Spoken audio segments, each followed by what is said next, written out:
Hey Cole, how are you? Good, how are you? I'm good. I'm doing a story on Deion Dawkins this week, and I think he's just one of the most fun dudes on the team to talk to, and his personality. I mean, you've gotten a chance to know him over the last 2 years. What makes him so special and so well liked within the room? He's super athletic, so he can do things on the field that other guys can't do. For a big guy, he's so mobile, has great feet, and then he brings a lot of energy and enthusiasm as you know with his personality. So, those type of guys are always fun to be around for sure. And I know this is probably like a little eye rolling to take you back to when you signed here, but was this we talked so much about the goals and what you thought the potential of this offense could be now about to play in the AFC East Championship game. I mean, if you could take me back there, I mean, is this what you thought when you're having the early conversations about what this team and organization could kind of reach? I mean, it's hard to have any expectations of kind of how the season's going to go. I guess. I mean, the talent's there, but putting it together is a whole different story. And, before I came here, you don't know the people, you don't know the guys. So, and you don't know really how the organization works from the inside out. So you never really know. I had zero expectations when I came here. I just came here, ready to do what I had to do to help the team get there. I mean, the ultimate goal is to get to the Super Bowl always, no matter what team you're on. So that's always what you want to do. But, I learned a long time ago that having expectations didn't really, I don't know, almost like it wasn't a good thing a little bit, because then if it doesn't go how you expected, then things start to get negative and turn the wrong way real quick. So it's almost like you just come in with your mind free and ready for anything. If that makes sense. Definitely. Thanks, Cole. Yeah. Hey, Cole, it's Kim Jones from NFL Network. Brian Daboll was telling us the other day that in the locker room, even though you didn't have a catch in the game, you were like the happiest guy there, all smiles. Can you reflect back on that moment and what you were thinking? Yeah, I mean, I've told the Whiteouts all week, or pretty much, all playoffs that, it doesn't matter where it comes from.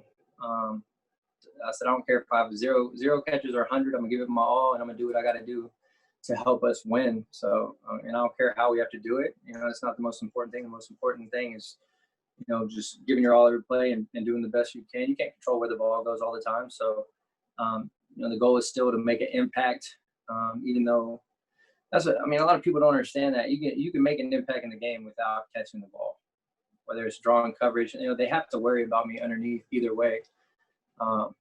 So, if they're bringing more attention to me in some areas, then that's going to open up or free somebody up down the field. So I don't really care. I told Steph, I don't care if I have 0 catches or 100. As long as we win, I'm happy as hell. So let's just do that. Do what we got to do.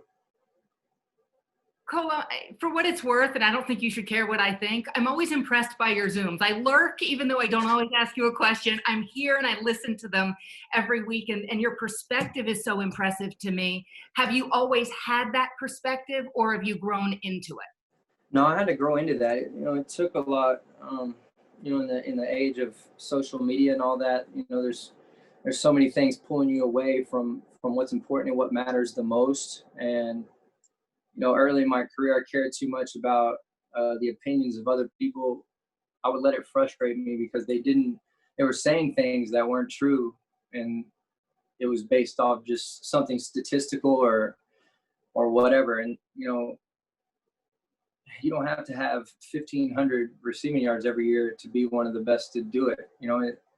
It's really more important to me what my teammates think, what my wife thinks, and my kids think. And the people that actually know me. It took me a long time to kind of get to that point and get away from perception of the public and all that stuff. So, but I'm happy I did. It changed a lot of things for me, and it kind of gave me the freedom to play free and do what I do and become a better player because of it. Thank you very much, Cole. Yes, ma'am. Hey, Cole. Good to see you. Good to see you, buddy. Coach McDermott, Frazier, and Dable have coached in a combined 18 championship games. With a relatively young roster with some veteran players like yourself on this team, how important is it to have multiple coaches with years of experience playing in championship weekend? It's important because they can relay the message that it's not anything different than what it's always been. It's still football at the end of the day. There shouldn't be any added pressure. No matter how you think about a game, you're either gonna win or lose. No matter how you go into it, um, you know, with how you're thinking in your mind. So, you know, I kind of think about it that way, and it's easy for me to relax and go play because at the end of the day, it's just football, and I'm going to give my best effort. What else can I do? There's no reason to overthink things and kind of add any pressure upon yourself. I know who I am as a player. I'm going to trust in myself and do the best things that I can to help the team win, and that's it. And that's enough. If we don't win, it is what it is. So you just go out there and give it your best shot, and then there's no regrets. Absolutely. Thank you, and good luck this weekend. Thank you. Hi, Cole. Matt Fairburn here. Kind of any way you look at it, whether it's 4 wide receiver sets or how often you guys throw the ball or play action or going for it on 4th down, this is an aggressive offense. What's it like to play in such an aggressive offense where Coach Dable really trusts you guys to make those types of plays? Well, I've been on the other side of it, and there's really no other way, you would want it. It's so much fun. And it also establishes a mentality throughout your whole team as well. And, he's going to be aggressive. So that kind of his mindset travels through our mind as well. And we go in it the same way. It's almost at this point to where if we're not aggressive, we'd probably be upset about it. So, it all comes down to having confidence in who you have on the team. And when you have confidence in your players, you can be aggressive, and him being aggressive shows, and we feel that confidence through him. That gives us the ability to play free and play relaxed and play with confidence as well. What do you think it says about Sean McDermott? There's this perception a defensive coach wants to run the ball, control the clock, but what do you think it says about him that he kind of empowers Coach Dable and the offense to let it rip the way you guys do?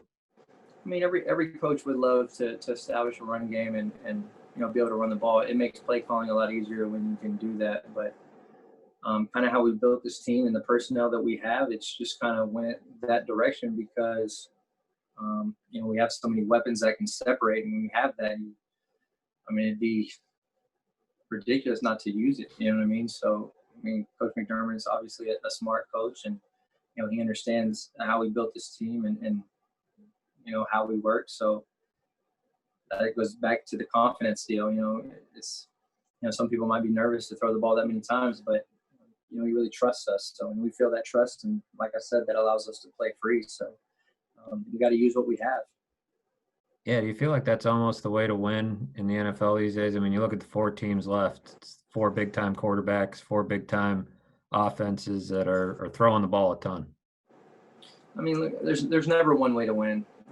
Good coaches adapt to the personnel they have, and our coaches are very good coaches, and they've done that the whole time. So, if we had, a bunch of huge backs and a big offensive line and, big receivers and big tight ends that were really good at blocking, we would do that, So they've just done a really good job of adapting as we got new personnel in, and now it is what it is.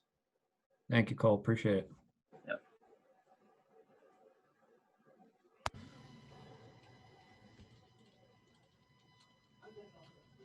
Go ahead, Dave.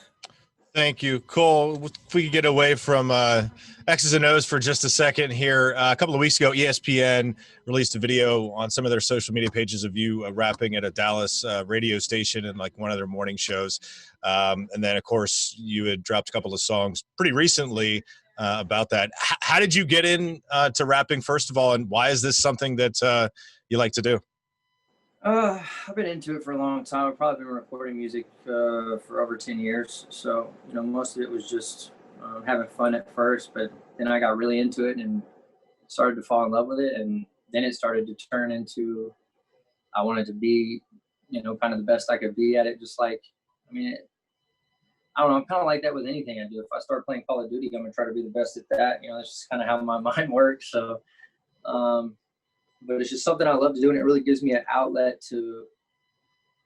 You can't think about football 24/7 or a job, for the general population 24/7. It'll drive you nuts. It'll drive you crazy. There's got to be those times that you kind of got to get away and find a way to truly get away, which takes your mind away from everything, where you're not thinking anything about it. And that's kind of mine right there. I get in the studio and it feels like 30 minutes and go by, but it's been 5 hours. And my wife's like, "Where are you at?" And I was like, "Oh, I didn't realize it was so late." So, that's kind of what it is for me. And, and I don't know, I just enjoy creating things, and I actually am in a lot better mood when I create something that I like. So it's good to know. Good to know that you get that text from your wife as well, because I get that all the time. Where are you? So here's my other question. You've been in the league for a while. You say you've been doing this for 10 years. What's the reaction when, like you come to the Bills and you have new teammates, there's new guys on the team, and they find out that you can do this? Yeah, I mean, you're always kind of like, I don't know, a little reluctant to talk about it. I mean, I'm not here for that, so I'm here to play football. But at first, I just don't feel like anybody needs to know. It's something I like to do. I don't really, I'm not just going around like just passing out music 24/7. You know what I mean? I mean, when I get to work, I'm about business and football. And, there's just times and breaks where, maybe we talk about it a little bit, but I mean, I'm here for one reason, and they know what I'm here for. They know what my first priority is, and that's all that really matters to me. All right, cool. Thanks. Good luck on Sunday. Yeah.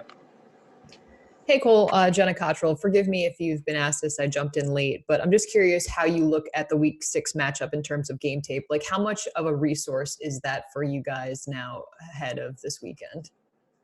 Watching film? Yeah, just the film of that game earlier on in the season in October. Oh, the one that we already played. Okay. Yeah. I mean, we're both teams are different teams from the first time we played. So you watch it to see how they play certain things a little bit, but other than that, I mean, you can't just watch that game. You kind of have to watch the games as of late as well, because teams change throughout the season, kind of figuring out what they do better than other things. So you kind of watch everything. Film study is huge. Against any opponent. So it's always a great resource. And then just quickly, like how loud it's going to be at Arrowhead. It's obviously going to be the biggest crowd of the season for you guys. How do you prepare some of the younger players, like Josh is obviously used to playing with crowds, but maybe a guy like Gabe Davis that hasn't really seen that true NFL stadium and how loud it'll be, especially with everything at stake? I think it'll give him juice. So I don't think there's anything that needs to be said. I mean, I don't know. Once you start playing, you don't really think about it. It's at least I don't. So I mean, I can't get in the heads of everybody else, but I'm assuming it's pretty similar for most guys. I mean, maybe cool at first, give you maybe a few more butterflies or whatever. But once the ball snaps, that all that goes away, and you're just doing what you love, and it's back to just being a kid again. So I'm not too worried about those guys.